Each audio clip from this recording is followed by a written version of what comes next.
Cory Kenshin is a YouTuber with 20 million subscribers who randomly vanished from the platform without a trace for almost 2 years. But on December 13th, 2024, he would make his long-awaited return to YouTube with this trailer.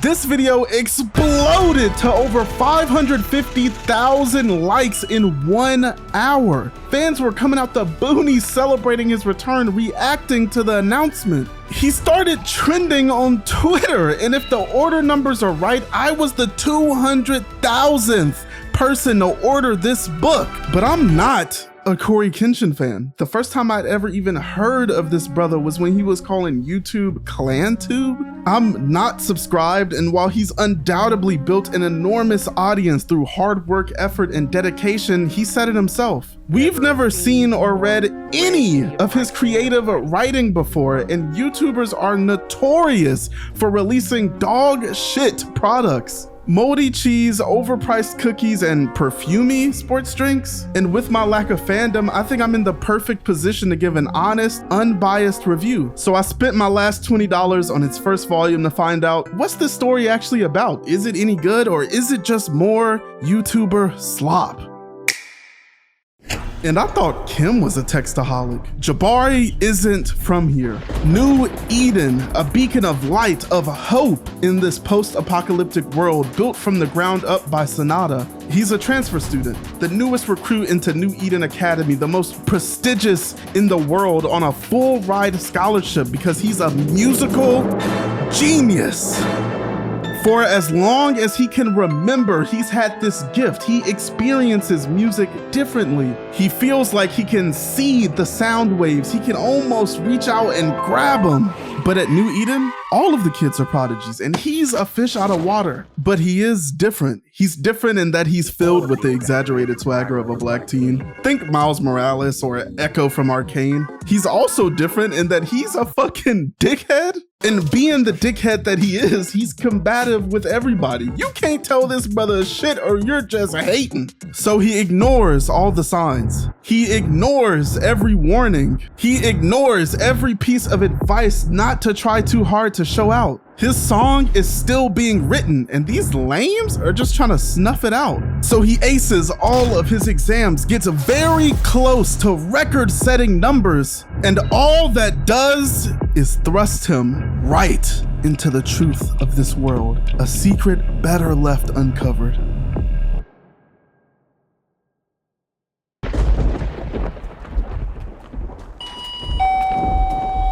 Maybe this was a bad idea. Are you sure it's here? I mean, the tech guy from Alpha just updated it. This is the location, see? We're closing in 5 minutes. Such a horrible night to be out, especially on a school night. But then again, you look like the type with no worries in the world. We can't screw this up. We need to be sure, David. I know how your tuning works, but come on, look at the guy, Kaylee. It doesn't matter what he looks like. You know that. If he's one of— 4 minutes, and I'm locking it down. You don't want to be here when the lights go off. Ice down, Numlock. I'm sure you have tons to do when you get off. KB, stop! It's not the time. 95% chance of abnormality detected. 95%? This was only the investigation, but we have all— Huh? Investigation? Yo, KB, you ready? What the hell is that? Not the first except. What the hell was that? It's a New York City rat! I told you we shouldn't have come! We need to get out of here now! I should have listened. I should have.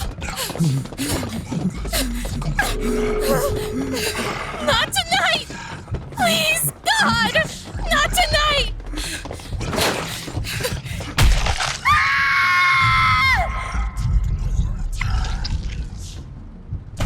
We're gonna die. We're gonna die. We're gonna die. We're gonna die.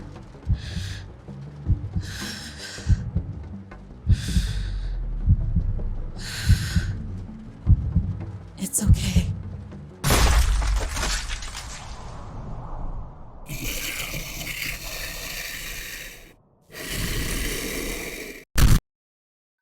made up the rat part. But surprise, the mega corporation with all the power in this post-apocalyptic city is actually evil? Who would have guessed that? And they're employing child soldiers to take out evil monsters for them? If it feels like I'm spoiling anything, I promise you, a blindfolded monkey with his feet tied, an ear chopped off, and one arm behind his back could tell that these guys are the true villains from bare minimum page 5. As a matter of fact, most of this is in the synopsis for the series. You're not missing out on anything here. So, Jabari is faced with an impossible but really easy decision. Leave the school and watch his family lose everything, even potentially their lives, or stay and dive headfirst into horrors unseen.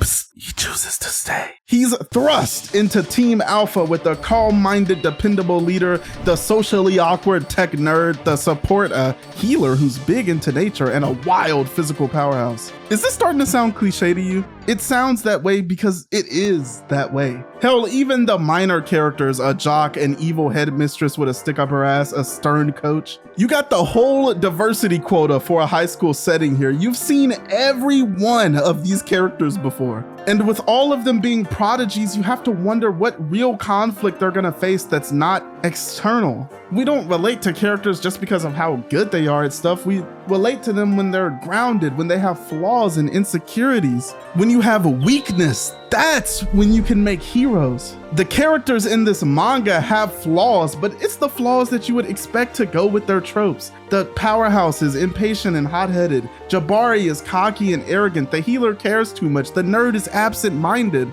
There needs to be depth in this story that we haven't seen before. There needs to be something special that takes hold of our imagination.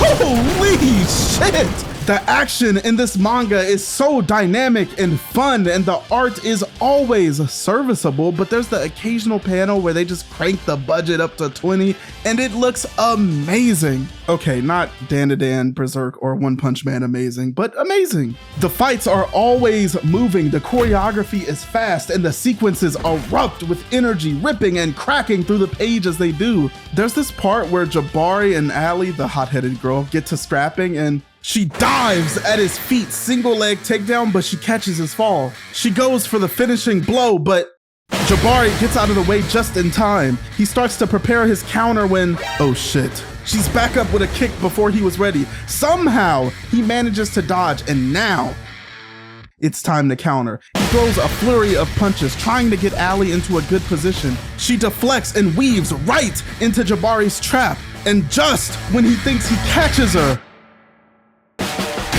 she steps through and under the punch and decks his shit. And this is just one sequence that happens over like 2 pages. The action in this manga is so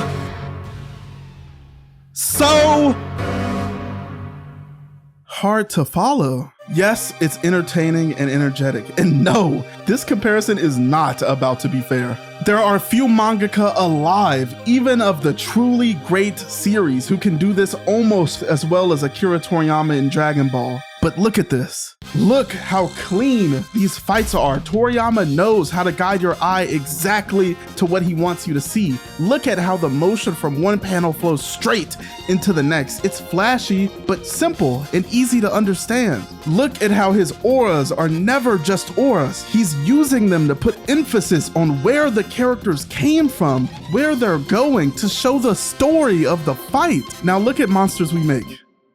How does this monster get down here? How does Jabari intercept him? Where is anybody standing? I bet each and every one of you have a different answer to those questions, because so much here is left to your imagination. That's not inherently a bad thing, and maybe it's a me issue. Manga isn't anime. There's gonna be parts where you have to use your imagination to fill in the gaps. But this, to me, isn't clear, and there's times where it happens that makes the fights genuinely confusing, where you have to reread pages to understand what's going on. And the pacing doesn't help with that. I personally didn't have a hard time following the plot, but this series bounces from moment to moment so fast that sometimes it feels like the small bits of character development we do get have no chance to rest. You don't have any time to sit with them or see how the characters or the world react before jumping to the next thing. And this is a long first volume. So the characters are repetitive. The action is good, but not special enough to make up for that. And the premise just overall isn't anything new.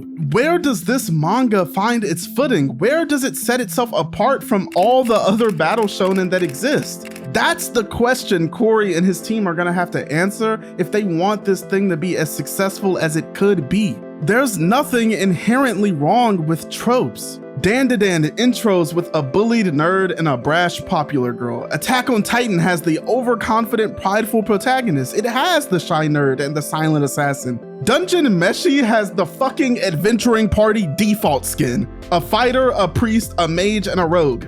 But in each of these stories, the characters have time to grow, to show us their depth with their decisions, their humanity with their quirks. Momo is brash. She doesn't give a fuck what anyone thinks about her, but she's also sweet, caring, smart, and her childish ass arguments with Okarun drag her down to earth. Eren is transformed into something entirely different by the end of his story because of the world he's in. Laos is autistic. I can see two routes from this first volume. One where it ends up as this super generic ass shonen that's just a worse version of Kaiju number 8, Jujutsu Kaisen, Tokyo Ghoul, or any of these other darker themed worlds. Or one by where introducing the twist that this story is begging for by giving these tropey characters impossible choices that could only happen in this setting and letting them reveal their true nature, probably to you, Corey, but also to us. Show reactions of the other characters to those decisions and let those reactions and the characters' mistakes and flaws drive the story forward. It's okay for Ally to be hot-headed, but use your good horror to put her in positions that highlight her differences, that force us to separate her from her archetype. If Monsters We Make can do that, and continue to expand the already solid world building, it'll be able to stand on its own 2 feet as a pretty good manga. Is it more YouTuber marketing slop? No. Is it the best manga I've ever read? Fuck no. Let's face it, this is a new author who just independently published the first volume of his first ever series. So yeah, it's a little rough around the edges. Making stories even to this level is fucking difficult, especially without any experience, but this has real heart. And in a world where our next season of anime consists of banger shows like The Daily Life of a Middle-Aged Online Shopper in Another World, the elf girl's cat is secretly an S-ranked monster and fell in love with the Okinawan girl, but I just wish I know what she's saying. This deserves to exist just as much, if not more, than any of those do. There's moments where you can feel the passion and the genuine care for the craft emanating from it, where you can see Corey pulling from his real life and writing what he knows. Biblical themes, the bad side of social media influence, the care, thought, and detail poured into every panel of this world. The obvious background in horror. The characters individually aren't anything special, but when they come together, they can create some beauty. Where sometimes I was cringing at the use of modern slang, other times because of that slang, it felt like some of the more natural, more true to life conversations that you'll see in manga. There's moments where I genuinely laughed or was genuinely engrossed in the action in the world. Right now, yeah, it feels formulaic. It feels predictable. Some people will read this and not have any faith at all that this manga will go anywhere. And that's understandable, but it has the potential to me to at least be decent, and $15 isn't a crazy YouTuber tax for a paperback. I'd rate this first volume a 6 out of 10. I thought it was an easy read. If you got a bit of that battle shonen, monkey brain like I do, I think you can get some enjoyment out of this. Corey's song with this manga is still being written. It could fall off and be ass from here. It could shatter my expectations and be great. But one thing's for sure, this project is filled with passion. Cause my name is Karikin Jin.